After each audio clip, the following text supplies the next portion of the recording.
Senator Gerba. Thank you, Mr. Speaker. Mr. Speaker pro tempore. Honourable Senators, I rise today to strongly support Bill S-202, which seeks to establish a national framework on sickle cell disease. S-201.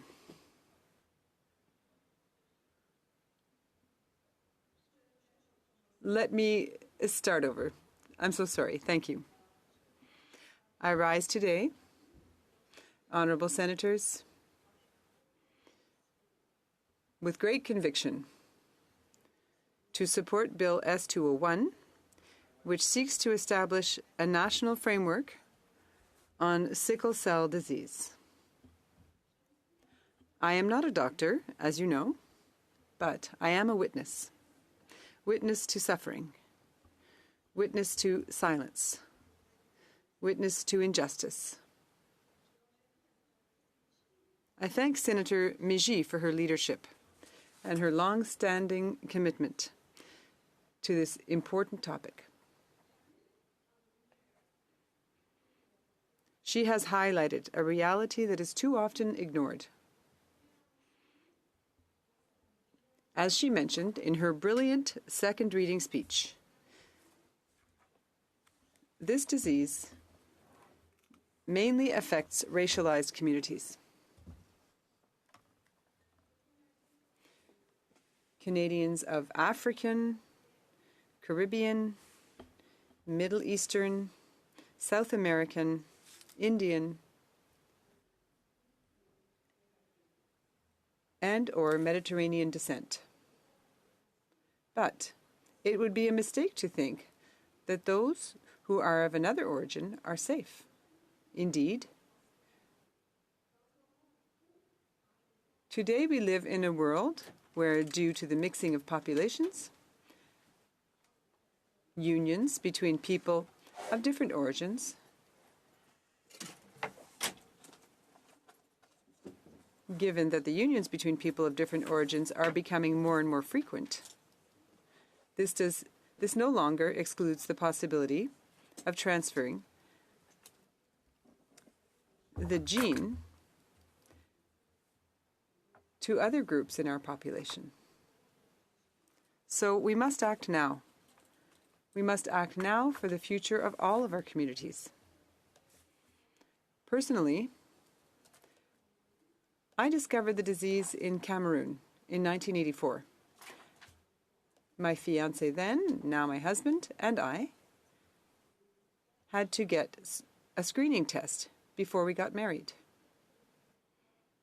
That was mandatory in Cameroon. And that's when I first heard the term sickle cell anemia. Fortunately, we were not carriers of the genes. But I understood what that meant. I understood what it might mean for other couples. To love, but to have to choose between love and fear. Between starting a family or risk transmitting an incurable disease. A disease which at the time condemned one to a life expectancy of under 18 years, thus plunging families and doctors into a race against time. Today, here in Quebec, I know people who are living with the disease. I'm thinking of Lisa, my hairdresser's daughter. She suffers from a very severe form of this disease.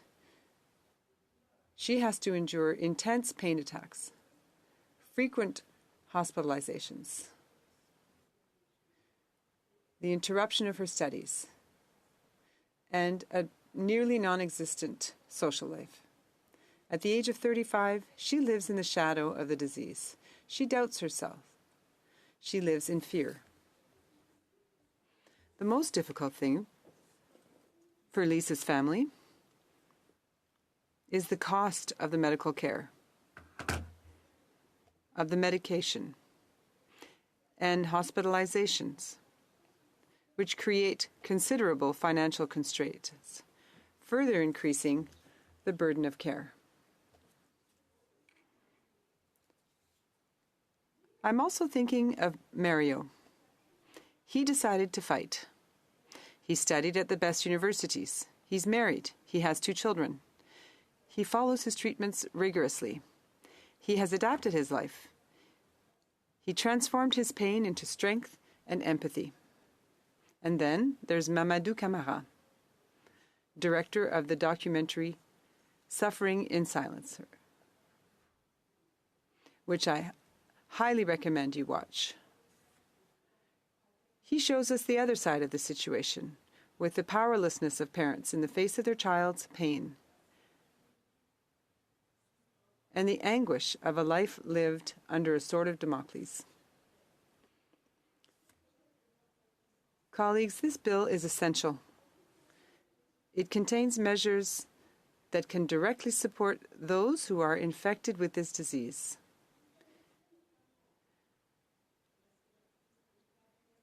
Among other things, as Senator Miji explained so well, it would make it possible to better train health professionals, to create a national register, to ensure universal newborn screening, to create a national research network, to promote blood donations,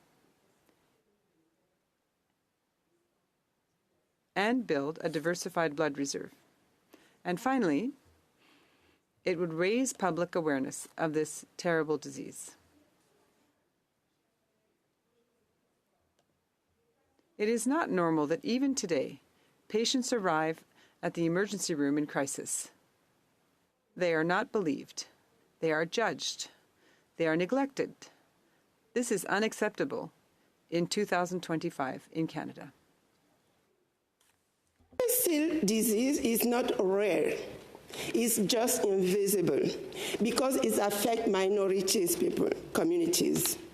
By voting for this S-201, we will send a clear message that every life matters, regardless of skin color, regardless of origin.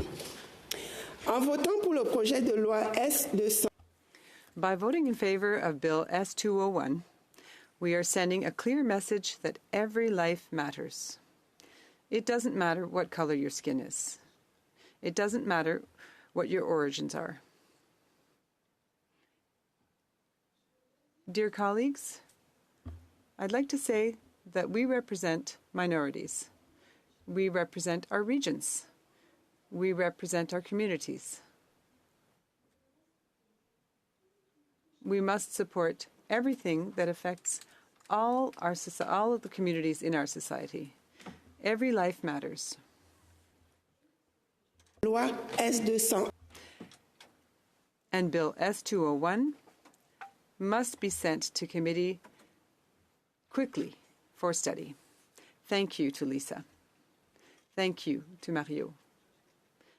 And thank you, Mamadou. And thank you to all those who suffer in silence. Thank you for your attention.